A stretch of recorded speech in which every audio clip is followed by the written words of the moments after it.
I was hauling a bundle of firewood into the back of my truck when I saw her again, Charlene Griffin, HOA president and the self-appointed queen of our mountain community.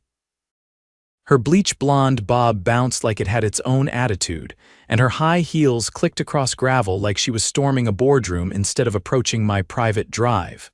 "Brandon Zeller," she barked, as if I owed her money, "we need to talk about your cabin." I wiped my hands on my jeans. "What about it?" She crossed her arms like she'd just caught me trespassing on my own property. "The HOA has scheduled a private event at your cabin this Saturday. 100 guests, caterers, portable heaters, the works." I blinked. "You did what?" Charlene huffed and waved her clipboard like it was a warrant. "Your cabin is listed under the community's shared assets." "No, it's not," I said, stepping closer. "I built that cabin with my own hands. It's on my land, paid for, registered, deeded." "You've got no claim." Her eyes narrowed. "You signed the revised HOA charter last year."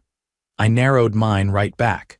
"No, I didn't. I refused. You tried to slide that clause in during the holiday potluck meeting, remember?" Charlene's face twitched. "Regardless, the HOA board voted unanimously." "It's happening. We've already sent out invites." "You're out of your mind," I said flatly. She stepped closer, her perfume hitting me like a chemical weapon. "Brandon, don't be difficult. The community deserves access to scenic spaces for events." "It's just one afternoon." "One afternoon with 100 people trampling my deck, using my bathroom, breaking my stuff," Charlene shrugged. "You won't even have to be there. We're bringing our own keys." That's when it clicked. "You copied my gate code." She gave a tight smile and turned to leave like she'd already won. "We'll be arriving at noon sharp. I suggest you make yourself scarce."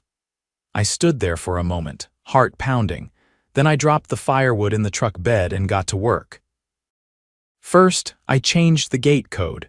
Then I installed a new chain and padlock across the rear access trail. After that, I called my buddy who managed the local tow yard and gave him a heads up. Unauthorized vehicles on my land would be considered trespassers. Finally, I installed a motion-activated camera by the front gate and made sure the cabin's security system was online. By Friday night, I was camped out in the cabin with a pot of chili and a 6-pack, waiting for the fireworks. And oh, did they come. By noon on Saturday, the road up to my gate was lined with Lexuses, Range Rovers, a white catering van, and even a shuttle bus idling with the words Mountain Vista Private Events printed on the side. People in pressed khakis and designer puffer jackets were stepping out with wine totes and folding tables, laughing like they were arriving at some Instagram-perfect vineyard. Then the honking started. The lead car, a navy BMW SUV with vanity plates reading GRFN1, laid on the horn like it was going to unlock something. I watched the whole thing through the cabin's window, sipping coffee in my flannel like I was ringside at a circus. Eventually, Charlene climbed out, flanked by 2 men in matching scarves and a woman carrying a clipboard larger than her handbag. She marched to the gate, yanked on the new chain, and stopped dead. She turned to the crowd. "Everyone, please remain calm. There's been a small miscommunication." I stepped out onto the porch, leaned against the railing, and called out, "You mean the part where you planned a party on private property without asking the owner?" She turned, the color in her cheeks rising like a thermometer left in the sun. "Brandon, this behavior is incredibly hostile. You're creating a scene." "Nope," I said. "You created the scene. I'm just enjoying the show." She stormed up to the gate, gripping the bars like an inmate. "We had this space scheduled." "You're violating the committee's approved event calendar." "Hate to break it to you, Charlene, but your calendar doesn't overrule property deeds." The clipboard lady leaned over to whisper something to her, and Charlene waved her away. "We are within our rights under Article 12, Section 6 of the Community Coordination Guidelines." I held up my phone. "Already checked. That section only applies to common grounds and recreational zones, neither of which include my cabin." The crowd behind her started murmuring. A man in a fleece vest pulled out his phone and began scrolling. "You're being unbelievably selfish," Charlene said through gritted teeth. "And you're trespassing," I replied. "In fact, I raised my voice so the whole group could hear. The sheriff's office has been notified. They're sending someone up to clear the road. So unless you want to explain to Deputy Hines why you're trying to force entry onto private land, I suggest you all head back down the mountain." That did it. A few people backed toward their cars. The shuttle driver flicked his blinker on. The caterers exchanged glances and began slowly closing the back of their van. Charlene wasn't done. "You'll regret this, Brandon. I'll have the board issue a cease and desist. We'll take legal action if necessary." I shrugged. "Go ahead. I've already spoken to my attorney. He's more than ready to file a counterclaim for trespassing, attempted unlawful entry, and misappropriation of community funds, because I'm guessing you used HOA money to rent all this, right?" She froze. "Oh yeah," I said, stepping forward. "The food, the rentals, the shuttle. Billing it under community development won't hold up. I called around yesterday. That shuttle company requires payment up front. You used the HOA account." Clipboard lady looked like she wanted to disappear. "It was unanimously approved," Charlene said, but her voice had gone flat. "Really?" I said. "Because 3 board members told me you canceled last month's meeting and never rescheduled. So either you forged a vote or you held a private session without quorum. Both are violations of the bylaws. Not to mention a few state regulations." Charlene's eyes darted to the people watching her. The murmuring grew louder. Someone asked what dues we're actually paying for. A woman in a beanie muttered something about recalling the board. Then the deputy's SUV crested the hill.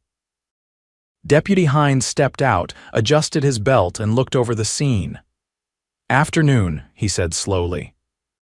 "Got a report of unauthorized gathering on private land." Charlene immediately launched into a breathless explanation about community initiatives, miscommunications, and how I had misunderstood the role of shared spaces. Hines turned to me. "You the owner?" I nodded and handed him a folder. "Property deed, dated survey, and a statement from my lawyer. Everything's in there." He flipped through it, gave a low whistle, then looked at Charlene. "Ma'am, I'm going to need you and your guests to vacate the area." Now, her jaw clenched. "This is ridiculous. He's weaponizing technicalities." "No, ma'am," Hines said. "You tried to host a private event on property you don't own without permission. That's not a technicality, that's unlawful." Someone in the back started clapping, then another. Soon half the group was applauding while slowly heading back to their cars. Charlene stood frozen as her carefully staged event unraveled in real time. The shuttle pulled away. The caterers peeled off. Even Clipboard Lady got in a Prius and drove off without a word. Deputy Hines waited until the last car rolled down the hill before turning back to her. "You can leave now, or we can talk about trespassing charges." She finally turned and walked to her BMW without another word. The tires sprayed gravel as she drove off, too fast for the narrow curve. I exhaled and looked at the empty road. Then my phone buzzed. It was Gregor, one of the board members who'd always kept his head down. "You didn't hear this from me," he said, "but there's a paper trail." She used the HOA's discretionary fund to pay for all of its shuttle, food, even decorations. And she backdated the vote log. "Think the other members will back you if we push for an audit after today," he said. "They're already sharpening the knives." I hung up and walked back inside, already pulling up the HOA's online records. If Charlene thought today was bad, wait until she saw what I had planned for the next board meeting. 2 days after the fiasco, I pulled into the community center parking lot for the emergency HOA board meeting. The lot was already full. Trucks, sedans, and a few dusty Subarus lined the curb, all pointed toward the building like they wanted front row seats to the implosion. Inside, folding chairs had been dragged out of storage. A full house. Gregor waved me over from the front where the 5 board members sat at a long table minus Charlene, who was noticeably absent. Her seat, marked with a gold-embossed nameplate, was empty except for a neatly stacked pile of manila folders I recognized immediately. I took a seat in the front row as Gregor stood and tapped the mic. "Thanks for coming on short notice," he said. "As acting vice chair, I'm calling this session to order. We've received serious claims of misconduct regarding board decisions and resource allocation. Specifically, the unauthorized use of HOA funds and the attempted misuse of private property." Murmurs rippled through the crowd. Gregor continued, "To be clear, these allegations have been supported by documentation. We've also been informed that the sheriff's office has begun a formal inquiry." He nodded toward the back, and I turned to see a mountain of a man in uniform, Detective Alan Franks from the county's Financial Crimes Division. He didn't carry the easy grin of a local deputy. This guy looked like he'd been pulling fraud cases out of small town shadows for 20 years. He stepped to the podium. "I've reviewed the preliminary evidence. What we're looking at includes misappropriation of HOA funds, falsification of official meeting minutes, and potential wire fraud. These aren't civil issues. These are criminal charges." The room went dead quiet. He held up a folder. "We have financial statements showing over $15,000 spent from the HOA's discretionary account over the past 3 months with no recorded votes or approvals. The bulk of it was used to plan last Saturday's event." A gray-haired woman in the second row stood up. "You mean she used our dues to throw herself a private party?" "That's correct," Franks said, "and attempted to stage it on land she had no authority over. We've also subpoenaed the HOA's digital records. The vote logs were altered entries backdated, fake names attached to multiple approvals. It's a textbook case of fraud." Gregor looked pale but resolute. "We've already voted to suspend Charlene's position pending investigation.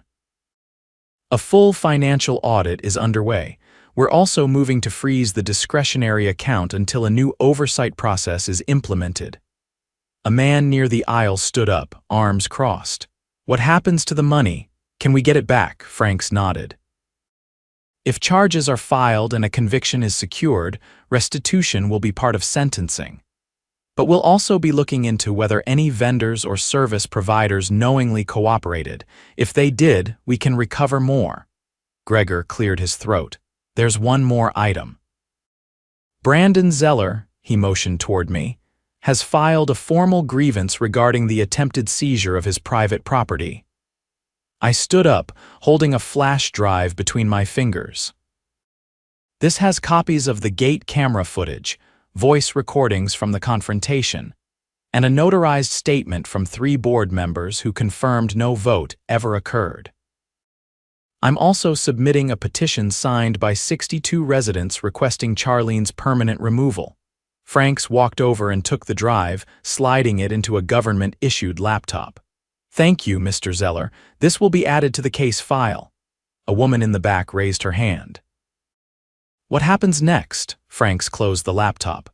"Next step is bringing her in for questioning. If she doesn't cooperate, we issue a warrant. Either way, she won't be running anything around here anytime soon." Gregor let out a breath. Meeting adjourned. Nobody moved. They just sat there, stunned, like they were watching the credits roll on a bad movie that had finally ended. I left the building and found Gregor standing by the flagpole, arms folded. "She's going to fight this," he said. "Lawyer up." "Probably claims she was misled or didn't understand the bylaws." I nodded. "She can try, but the paper trail's solid and the community's finally paying attention." He looked out across the parking lot. "Funny thing. When she first ran for president, she promised transparency and a return to tradition, said she wanted to protect the neighborhood's values. I laughed once. Guess fraud's one of them. Later that day, I got a call from a number I didn't recognize. I answered, expecting another neighbor looking for details. Instead, a man's clipped voice said, "Mr. Zeller, this is Assistant District Attorney Reuben McGuire. I'd like to discuss your statement and the evidence you submitted." I stepped into my cabin's kitchen and closed the door behind me. "Sure, what do you need? First, I want to thank you. You've made this case easier to prosecute. Second, we're filing charges within 72 hours. I'd like to know if you'd be willing to testify." I didn't even hesitate. "Absolutely." "Good. we're also looking into a second issue. There's evidence Charlene used HOA funds to pay a private contractor for landscape improvements on a property not owned by the HOA. I frowned. Whose property? That's what we're trying to determine. The contractor's records are vague, but one invoice includes a GPS tag. It's about 50 yards from your west fence line. I ran a hand through my hair. That's the edge of the wildlife corridor. It's protected land. Nobody's supposed to touch it. Exactly. The Department of Environmental Regulation is already involved. If she ordered unauthorized work on that slope, she's looking at felony charges. By the time I hung up, the sun was setting behind the ridge. I walked down to the western edge of my land and found exactly what I'd feared: fresh tire tracks, a few recently planted shrubs, and a battered sign that used to say "Conservation Area No Development." Charlene hadn't just tried to steal my cabin.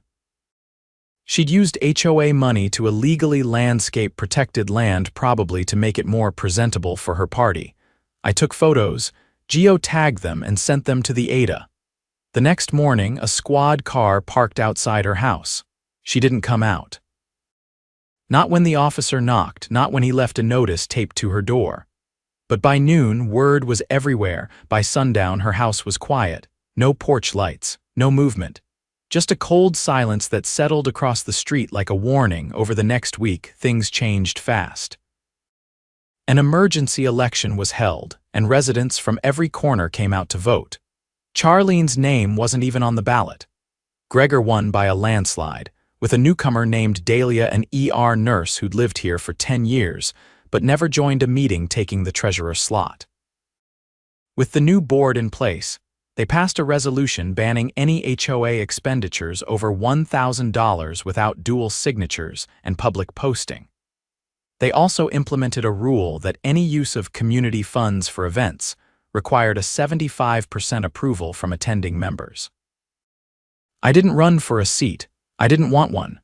But I did agree to help draft the new bylaws with Dahlia. She had a sharp eye and zero patience for nonsense. We worked late a few nights, tweaking language, clarifying loopholes Charlene had exploited. One night while we were reviewing the final article, she looked up from her laptop. "You ever think about selling this place?" she asked. "Not once," I said. "Why?" She smiled, not smug, just tired but satisfied. "Because we need more people like you around when stuff like this happens." I leaned back in my chair. "Hopefully it won't happen again." She closed her laptop. "Hope's good. But bylaws and locked gates are better."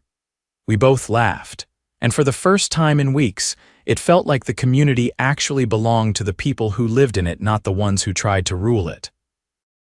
3 weeks after the board meeting, I stood at the community center podium, reviewing final revisions to the new HOA charter. The room was quieter than it had been in years. No raised voices, no clipped interruptions, no power-hungry glares from the head of the table. Charlene's chair had been quietly removed the day after her suspension. A new wooden plaque reading "Public Input Welcome" now hung on the wall where her framed portrait used to be. The vote passed without a single objection. Afterward, Dahlia and I walked out into the cold dusk, the parking lot wet from an afternoon drizzle. She pulled her keys from her coat pocket but didn't unlock her car yet. "I got a call from a state investigator this morning," she said.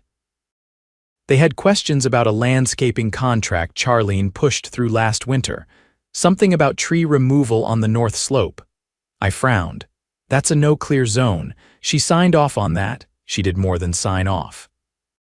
She apparently submitted a falsified environmental impact report under the HOA's name. I stared at her. "She forged a state document?" "Yup. And she made it look like it came from the Division of Forestry. The font didn't even match." The investigator said it was one of the sloppiest forgeries he's ever seen.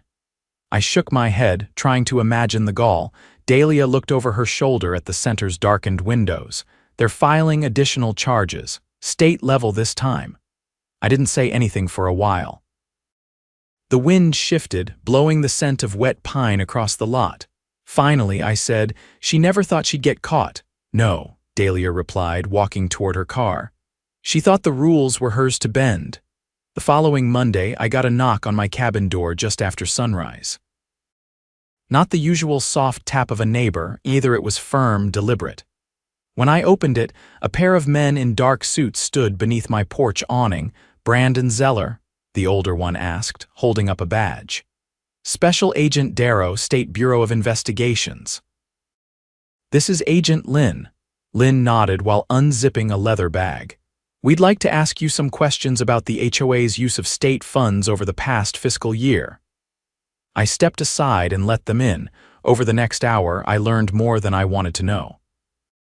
Charlene hadn't just misused HOA dues, she'd used falsified grant applications to secure state funds for community beautification projects.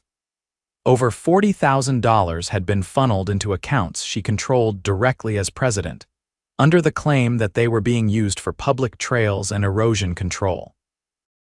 Only there were no trail markers, no invoices for soil stabilization, no work done, period. "Where'd the money go?" I asked. Darrow opened a folder and slid a photo across the table. "Private contractor in Lakeview, custom deck, outdoor sound system, imported stone fire pit. All installed on a property owned by Charlene's cousin. He's claiming he thought she paid with personal funds." I stared at the photo. The deck looked freshly stained, the stones still clean of soot. "Let me guess, he lives outside HOA jurisdiction?" "Exactly," Darrow said. "No oversight. No questions." The agents asked for copies of anything I had that might prove Charlene had access to HOA financials without proper review. I handed them a thumb drive with old board emails, including one where Charlene had dismissed a request for a spending audit by claiming the books were already reviewed by her personal accountant. Lynn raised an eyebrow. "Her personal accountant," she said. "It saved time," I said. They packed up their files, thanked me, and left. I watched their car disappear around the bend, then turned back inside to start a pot of coffee. I had a feeling I'd be hearing from them again. By the end of the week, I did. Charlene had been arrested outside her cousin's house.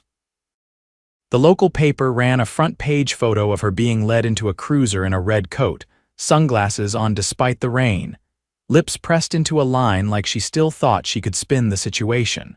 The charges were extensive: wire fraud, misuse of public funds, forgery, and conspiracy. The last one caught my attention. I called Gregor. "Yeah," he said, his voice tight. "Turns out she had help. From the board?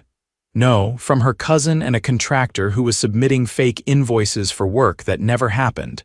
They split the money. The contractor's already copped a plea.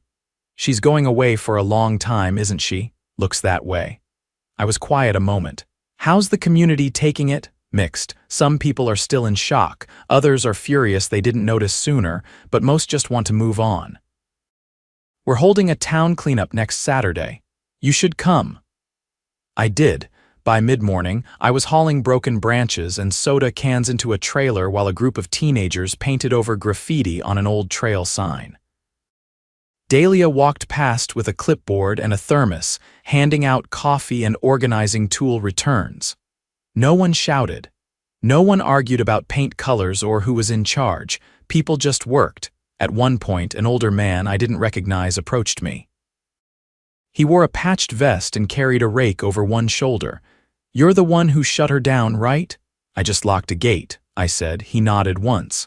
"Sometimes that's all it takes." Later that day, while I was hosing off my boots behind the cabin, a county truck pulled up along my drive. A man in a polo with a forestry badge stepped out and waved. "You Brandon?" "Yeah." He reached into the cab and pulled out a parcel wrapped in brown paper. "Just came from the county commission. They wanted you to have this." I peeled the paper back to find a wooden plaque engraved with the county seal in recognition of civic vigilance and protection of public lands, awarded to Brandon Zeller. I turned it over. A handwritten note was taped to the back.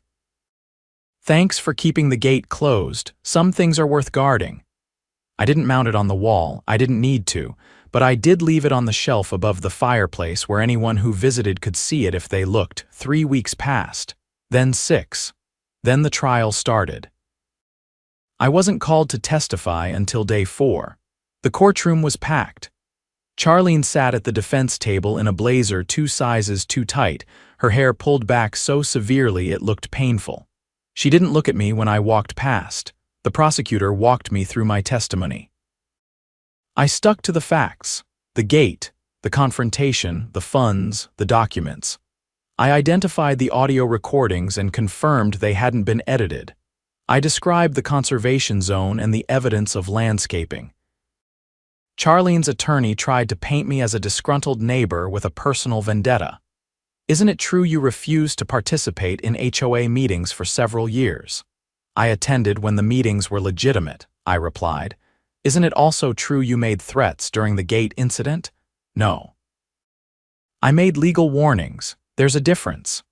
The judge didn't even let him finish his next question. By the end of the week, the case was closed, guilty on all counts. Charlene was sentenced to 9 years with parole eligibility after 5. Her cousin got 3. The contractor walked with a fine and a suspended license. The HOA board held a final vote to dissolve the discretionary fund altogether. From now on, every dollar spent had to be posted publicly, and all board meetings were streamed online. A rotating citizen panel was created to review all spending proposals. It wasn't perfect, but it was progress. A month later, I got an envelope in the mail, no return address. Inside was a single photograph. My cabin taken from the trail, golden light glowing through the windows, untouched and peaceful. On the back, someone had written, "Still standing." I tossed a few more logs into the fire, poured myself a drink, and sat back in the chair on the porch. The air was sharp and clean, the kind of mountain evening that settled into your bones. The cabin was quiet. The gate was locked. And for the first time in a long time, everything felt exactly how it should be, still standing.